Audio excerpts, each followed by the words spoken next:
all the stuff we just talked about, the rotator cuff, subacromial decompression, that's all that subacromial stuff.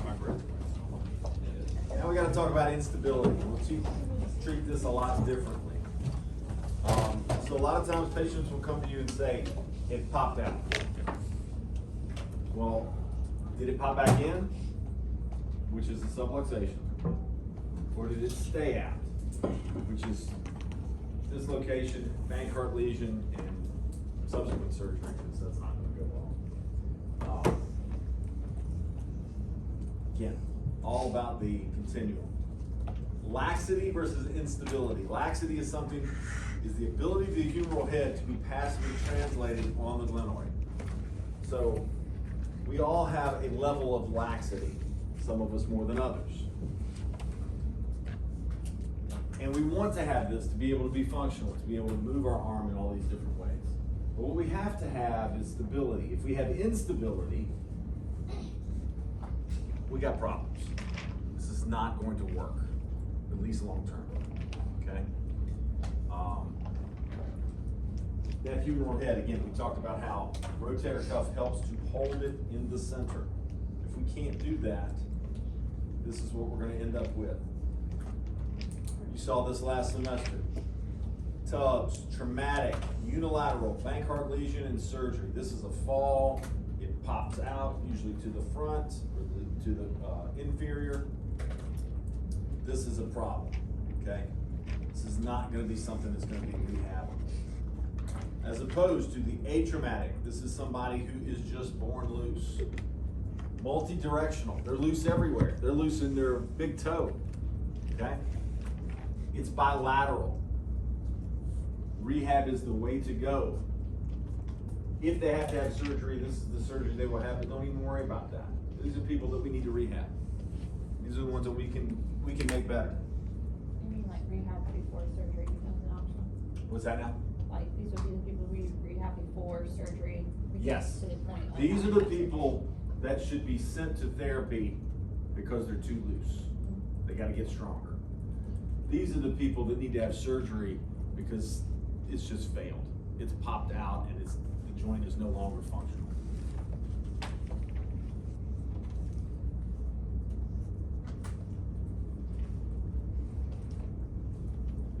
So dislocations. Most of these are going to be anterior, and that's through abduction, external rotation, and horizontal abduction. Their arm gets behind them like this. Okay, so the humeral head pops this way.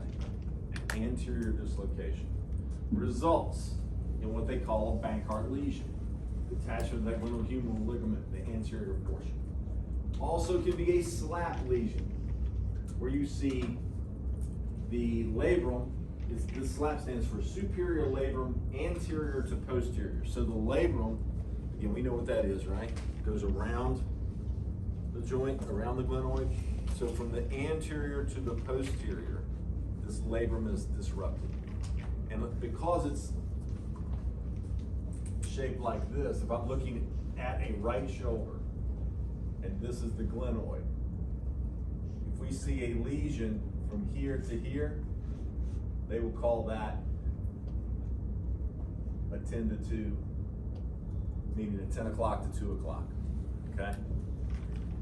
This is what you'll see in a chart if they do some kind of repair or what have you. A Hill-Sachs lesion is a posterior lateral.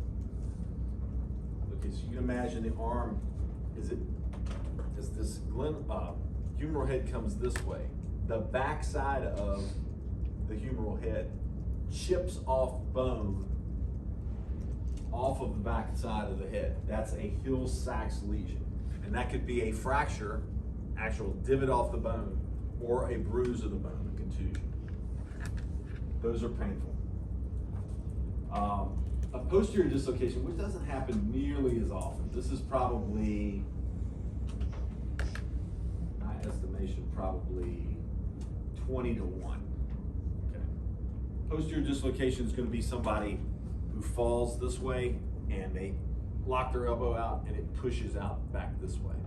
That can be a reverse Hill-Sachs where the front part of the humeral head is damaged because it chips off of it literally. Okay. So here's a story. I had a offensive lineman, high school kid. He was 6'4", about 280 as a junior in high school. That's how strong this guy was. So a guy is bull rushing him, coming at him as hard as he can. He gets down into his stance, he locks his shoulders out like this, and the guy hits him so hard that his elbows don't even bend. It just dislocates both shoulders out this way. Okay? I mean, do you imagine, number one, how fast that guy was going, how big and strong he was, but how strong you'd have to be to not have your elbows bend. I mean, that's incredible. It had to be just perfect timing or imperfect, whatever you want to look at it. He ended up playing Division I ball at NC State. He was a stud.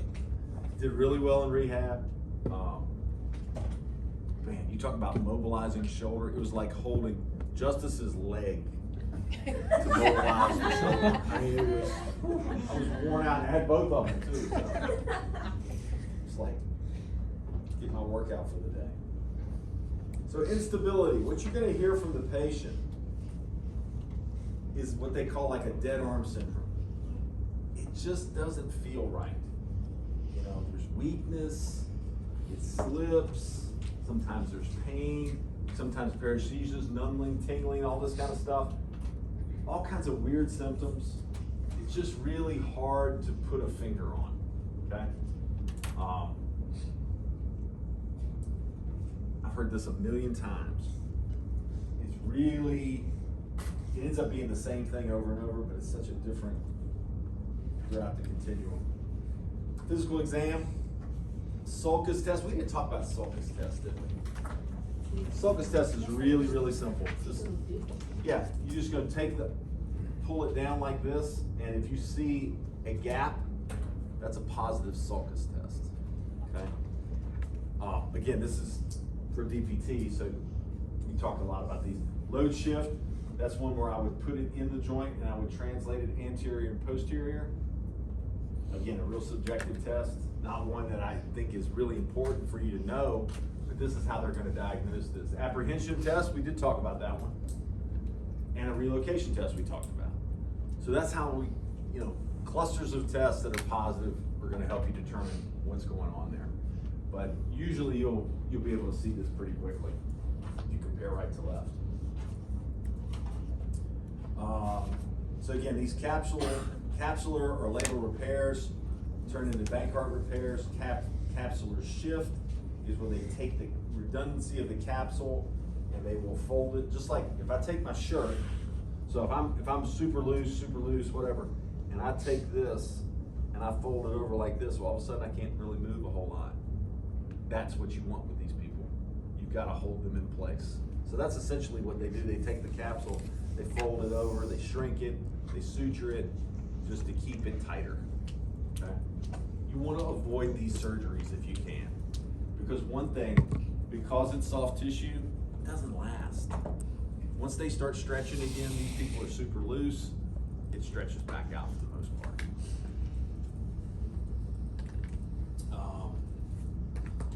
This is kind of a depiction of this, where they take the folding and they take it over and they suture it down. So if we get somebody like this, again, kind of the same type of thing. You're gonna see them in a sling. They can start a little bit of active range, taking care of their pain, talk with the doctor.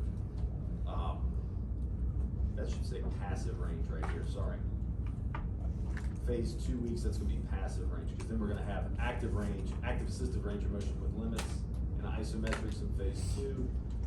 PRE starts at about a month out, and then we start increasing that up to about 16 weeks. So that's the general time frame that you're gonna see there. So with these non-operative instability cases, we gotta look at 5 different things. We gotta look at the severity. Is this something that popped out and has it happened frequently? Or is it just something that popped out briefly and popped back into place? If that's the case, you can certainly be a little bit more aggressive. Tissue damage, How much of the capsule's been disrupted? You're only going to get that through MRI and so forth. Types of instability we talked about already. Traumatic versus atraumatic. Tissue quality. If we have somebody, again, who has some issues here, older folks, these are usually not the older folks though. These are usually the young folks. So what I'm looking for here is, are they just really, really loose anyway? There are people with connective tissue disorders that just have super, super loose joints. You gotta think about that. And neuromuscular control, can we teach their muscles to help keep these things in place? That's the biggest part of what we're trying to do. Okay. In phase 1 of the non-operative, again, these are the fun ones for, I think, we need to reestablish non-painful range of motion. So if they dislocate briefly or whatever, sublux, they're gonna be pretty guarded. They're not gonna want to let you move them into external rotation, because that's how it happened normally. So we've gotta be able to get back to that. We don't want atrophy, because again, we need strength. Obviously decreasing pain and inflammation and eliminating the guarding. That's with distraction, some gentle joint mobs. Again, we're not joint mobbing 3s and 4s to in range. These are 1s and 2s for pain relief and fluid exchange.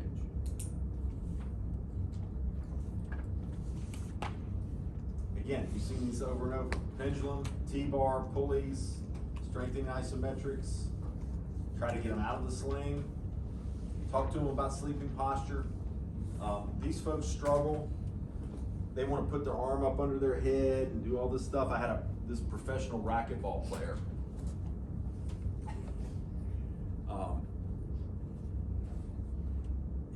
Every time she went on the road, her shoulder would throb. Again, she's playing all kinds of matches per day and tournaments and stuff. And we figured it out was due to her sleeping posture. She would sleep, she wouldn't take her pillow on the road, so she'd ball her pillow up in the hotel and put her arm under it and lay like this. Look at this position. Natural impingement position. So she'd wake up, her shoulder would be sore. So we finally literally strapped her right arm to her side and taught her to sleep like this. Finally, she got to where she was like, it feels kind of weird to strap my arm down. So she just got some of those like pajama things and just would put her hand in the pocket just as a reminder to keep from doing this. So again, it's just weird stuff.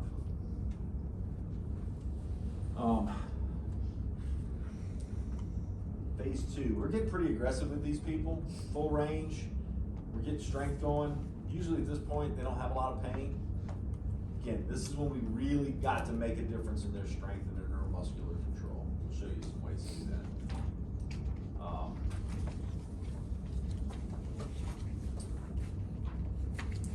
Precautions. Talking to them about weightlifting techniques. How many people have been to the gym, and I hate we don't have one, a lat pull down? How many people have seen jokers at the gym pulling that thing behind their head with a ton of weight on it? Okay? Is that pretty good for your shoulder?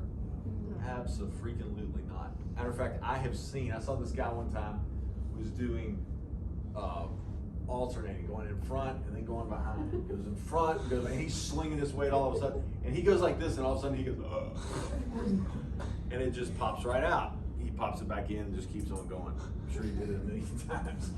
But talking to folks about things like this is really important. They may need to make some modifications on their technique of their sport. Let's talk about volleyball for a second, or a serve in tennis.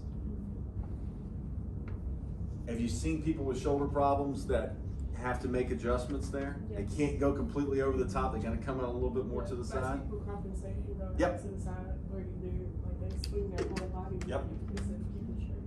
Yep. It happens. So we gotta make some adjustments there. And that's the other thing, is if you're working with athletes, you don't have to have played that sport, it helps. But anyone can go learn about it, okay? We teach you all this stuff about rehab. Well, if you're dealing with athletes, you need to go and observe the sport. Watch it on TV, talk to coaches, talk to players, okay? Get yourself into that environment. Because if you can learn some technique and talk the jargon, they believe anything you say at that point. Because you've got to get them to buy in.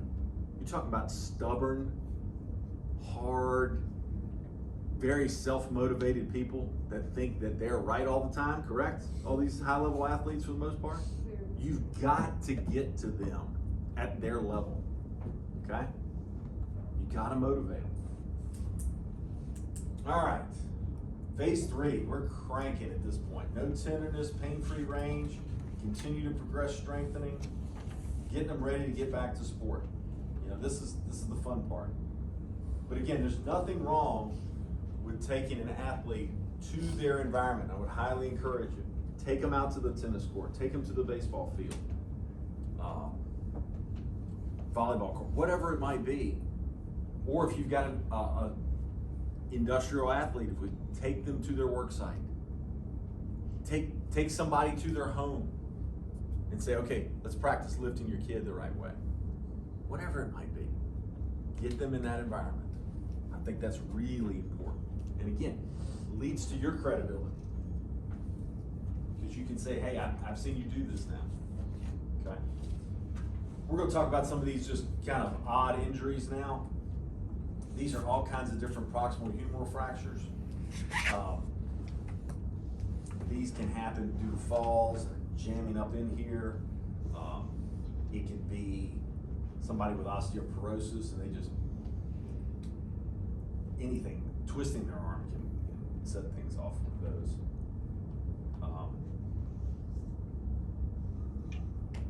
Pretty much, again, the same type of phase 1, looking at pain control. They're going to be in the sling, pendulums, wrist range of motion, gripping. You may be able to get rid of the sling after weeks 2 to 4. It's going to depend on the severity. You know, you get something that's really displaced or something, they've probably got a pin in here or whatever. All kinds of different things. We'll practice some of these exercises. And again, just a natural progression. Probably not starting any resistive work until probably 2 months into it. Clavicular fractures, I think distal radius is number 1, clavicles number 2 in terms of frequency of fractures. Anybody here had a collarbone fracture? How'd you do it? I did it 4 times. What? Yeah, we talked about this We before. talked about that, yeah, I remember now. How did you do it the first time? The first time I jumped off the swing, I was swinging and I like jumped when it got to the top and just landed on it. Yep. And then the second time was in baseball, tripped over a bag. One time in football, I dove. Did you ever have surgery? Mm-mm. Nope.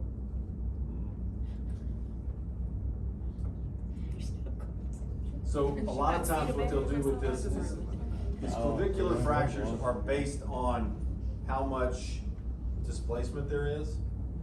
So the way this works, if it fractures and it just cracks, it grows back and it calluses, fills in. If it fractures and this one comes up a little bit, you'll see a big lump there, but it fills in still pretty well. If you see both of them like this, that's not gonna fill in. So that's when they'll put a plate there. And it's a really pretty easy surgery. Tony Romo had clavicular fracture and he was back playing, I think, in 4 weeks. It's pretty amazing. But again, it's just mechanics. They're just putting a plate there, hopefully healing up as quickly as possible. The things that you want to look out for here, get to these treatment guidelines. This is the brace that you'll see a lot of them in. Did you ever wear anything like that? I just wore a put a sling. sling. This figure 8 sling you'll see a lot of times. The things that you really want to look out for here is anything going back this way, as you can imagine. So stretching pec is really tough. You don't need to memorize these things here. Biceps tendonitis, pretty common. Treated just like anything else. We reduce the inflammation, we stretch it out, we try to strengthen it. Biceps tendon rupture. You see the pop out here? This is a proximal, so this snapped up here and it just rolls down here. And that's fine, you got 2 heads. So as long as one of them is intact, you're okay. Matter of fact, John Elway, I think I told you guys this last semester. He had all this tendonitis in his short head of his bicep. They just went in there and they cut it. He got the little pop, I think, but he didn't have any more pain. They won't just remove it. And he won a Super Bowl that year. It's just followed it. Yep, it just looks like this. And this one's distal. This one becomes more problematic because you've only got one attachment here. If this one goes, it's kind of like pulling the shade. It comes back up this way. That one's going to require surgery. They won't just cut it before it merges into the one tendon. They What's won't- that now? They won't just like cut that part of the head, like the head off, like before it. No. Before it here. No, they bring that one down and reattach. AC separations, again, similar to the clavicular fractures. If you start to see, grade 1, no problem, just some rest and a little bit of rehab will be fine. Grade 2, you get a little subluxation. Again, you see this kind of arch here. That's pretty painful and usually rehabable without surgery. Grade 3, you see this big tenting here like this. This is probably not going to approximate. So they will usually plate this, put them in a sling that looks like this. These are the really bad ones here. Grade 5, it goes inferior. I've never seen one of those. But those are kind of the freakish injuries that occur. Again, the rehab process isn't that much different. All right, so now we talk about motion restriction. Osteoarthritis, degenerative joint disease, can occur in any of these joints that we've been talking about. You'll see this on x-ray. Signs and symptoms: aching, night pain, crepitus and grinding. You're not going to see any swelling per se because it's more within the joint. But usually it's weak and there's range of motion. There's a lot of stiffness involved with these things. So treatment, you're usually going to see non-steroidals. Most of these people are taking Advil like candy. Just watching what they do, and eventually if it gets bad enough, they're having surgery and a total shoulder replacement, which looks like this. Okay. They will put a new ball in here and replace the glenoid for the total shoulder. Now that's if their cuff is intact. If the rotator cuff is intact, they can go total shoulder replacement. And that's a pretty straightforward procedure nowadays. Versus a reverse total. If there's no rotator cuff, to elevate the arm, you're gonna have to use the biceps. So what it does is they move the glenoid down here and they put the ball here. And then you train the deltoid to lift the arm. Okay? So, this is what you're gonna see. Total shoulder, degenerative changes, severe arthritis, when the rotator cuff is intact. Okay, that's a standard rotator total shoulder. Reverse total shoulder, developed only about 40 years ago. Treat glenohumeral arthritis when it's associated with irreparable rotator cuff damage, complex fractures, revisions. If this doesn't go well, then they go to the reverse total. That's the problem, is a lot of times, I don't want to say a lot of times, but it does happen occasionally, when doctors will rush to the reverse total shoulder, and if that fails, there's nothing to go to. So more times than not, they will try to do this total. And if that doesn't work, they can always go to this. But you can't go backward because the cuff is gone.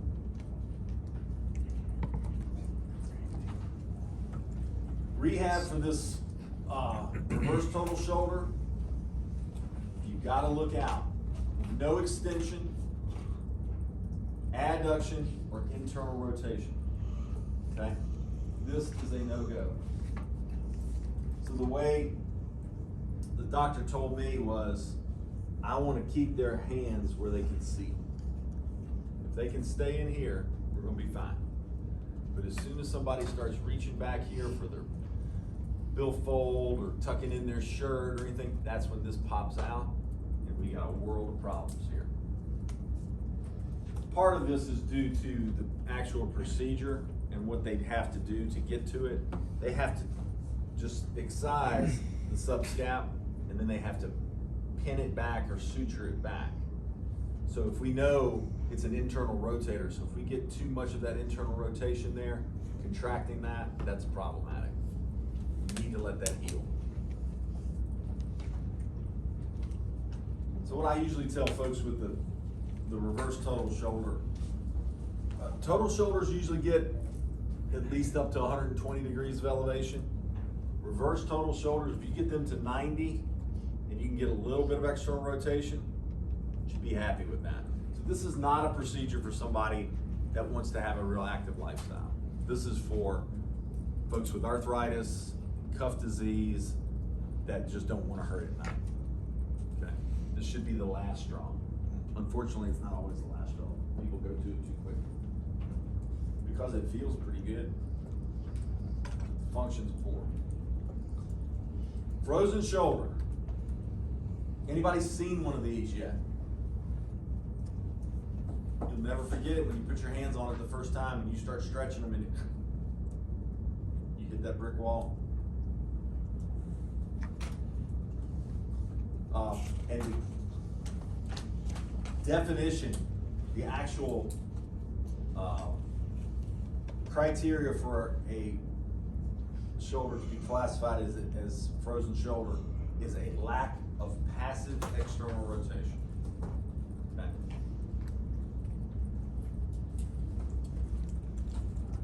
We see it in women more than men. Why? No idea. Tell me and we'll both know. I don't know. Usually age 40 and above, you can kind of see that. Specific patients that are predisposed. Diabetes. If you've got somebody with a shoulder, even rotator cuff tendonitis, and they have diabetes, don't ever put them in a sling, because they're going to come out just like this. Okay. People who can't tolerate pain. Here's the cascading effect of this. They hurt their shoulder, whatever they do. They maybe go to their primary care or they go to CVS and they buy a sling themselves and they put it in there. And boy, it feels good because it's nice and rested, not hurting and everything. They like that sling. They like that sling. Then you see them and they got no motion. Well, when you start stretching, is it gonna feel good? Nope. So what do? Put it back in that sling. This is the cascading effect, really hard. Post-surgical cases, especially open heart surgery. Why would open heart surgery predispose somebody to adhesive capsulitis? Because you don't want to tear it up. If you've seen open heart surgery, it is a zipper from here to here. Destroying that peg. How do they close it up? Anybody know? Suture it back. They don't suture it, they wire it. They wire it. They wire your sternum together. So God rest his soul, one of my best friends in PT school had open heart surgery at age, I think 28. And I'll never forget the first time I saw him afterward. His chest was like sunken in because that's what they do. They just wire it like this. And when you see somebody right after open heart surgery, they are like, they can't take a deep breath. They can't do anything because of the wiring there. So they hold themselves like this. They also hold their arm like this. So that's what puts them in a predisposition there. Post-trauma, anytime they're immobilized. There was a large-scale study done in Scandinavia. They did all of it. I mean, because this is a really unknown thing. Why does adhesive capsulitis even occur? They did this huge retrospective study, I mean, over years and years of data.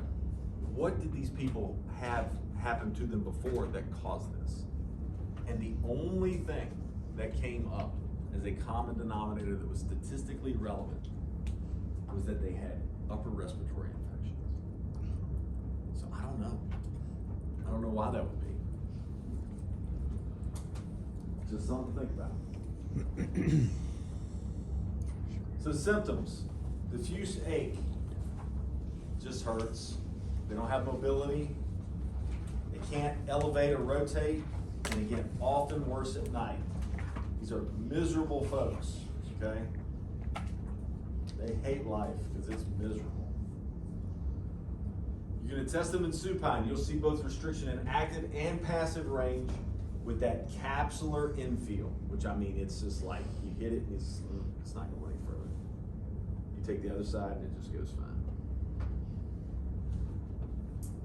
And because it hurts to go here, they hold it like this. And because they hold it like this, it just gets stiffer and stiffer and stiffer. So if you truly get one of these people, I tell them, I say, I'm sorry you have this condition. We can really help you with this, but you're gonna absolutely hate me. And do you have somebody that can drive you to therapy? Because a lot of times what I would do is call the physician and say, can you give them some pain meds? Because then I can do more. I can stretch them out more. And I had one doc, he sent me tons of frozen shoulders, and he would always say, he goes, you need to have someone take you to therapy. You need to take that narcotic before you go.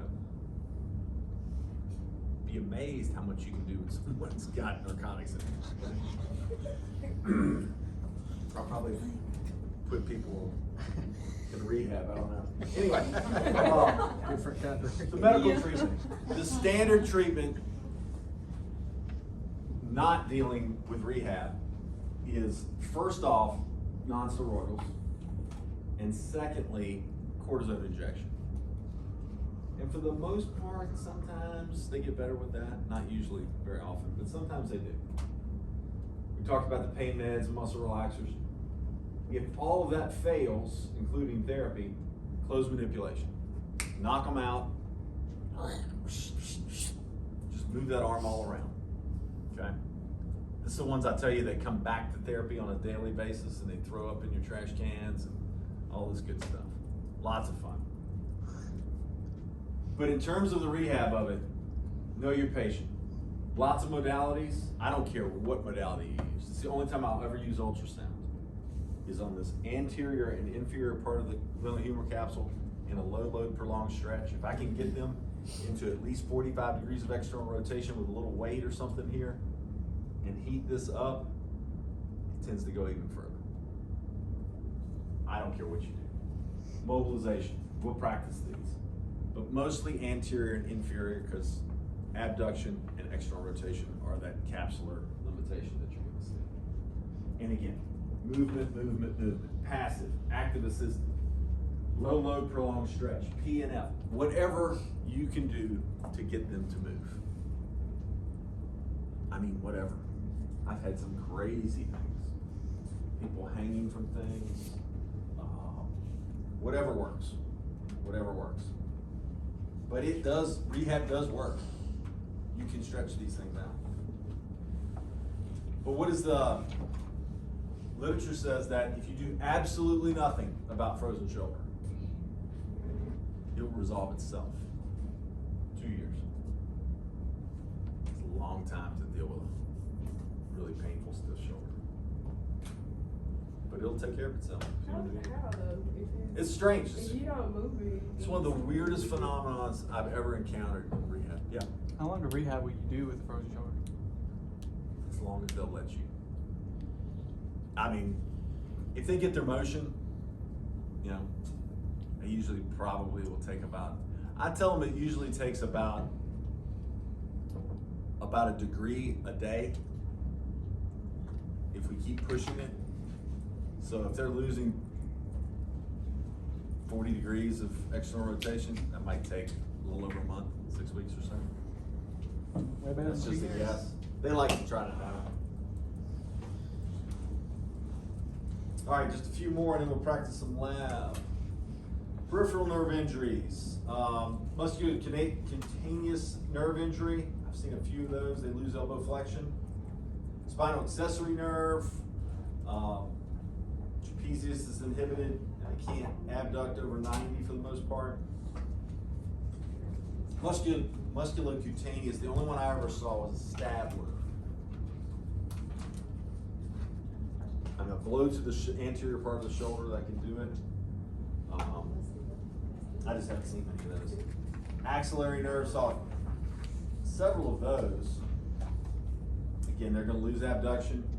Sensation loss in C5 here. And you lose shape of the deltoid. Now, that looks kind of weird, to be honest with you. Yeah. What caused that? The axillary nerve injury. Now you could certainly get like a C5 nerve root thing that could do some of that, but usually it's not that severe. I don't think what it was. I didn't get a gunshot wound. Can't remember. The radial nerve injury is usually a spiral fracture of the humerus, outstretched arm again, and if you've got torque involved there, this is really freaky here. So what does the radial nerve do? Triceps and wrist extensors, right? So you see a lot of loss with these people. It's a tough one to deal with there. Michelle just had one of these. She kind of discovered it by chance. She's just like, his deltoid is going away. I'm like, check his radial nerve. Sure enough. Suprascapular nerve. It's going to innervate rotator cuff. It has a little groove that this comes through, and that groove can get impinged at times and cut off supply to that nerve, so you can get some atrophy and so forth. I have a picture of that. Thought it did, sorry. Long thoracic nerve, we talked about that one. Winging of the scapula. I've seen numerous long thoracic nerves. That one was a stab wound, Guillain-Barré. You guys talked about that? Okay. But you just have them push against the wall, and that scapula just does like this. That's a hard thing to treat too. I use a lot of E-stim with that one. Matter of fact, we'll draw somebody out today. We'll try that on. Sounds like fun. All right, let's go ahead and take 10 and come back ready for lab. Unless y'all have questions on this, anything? Lab's fun.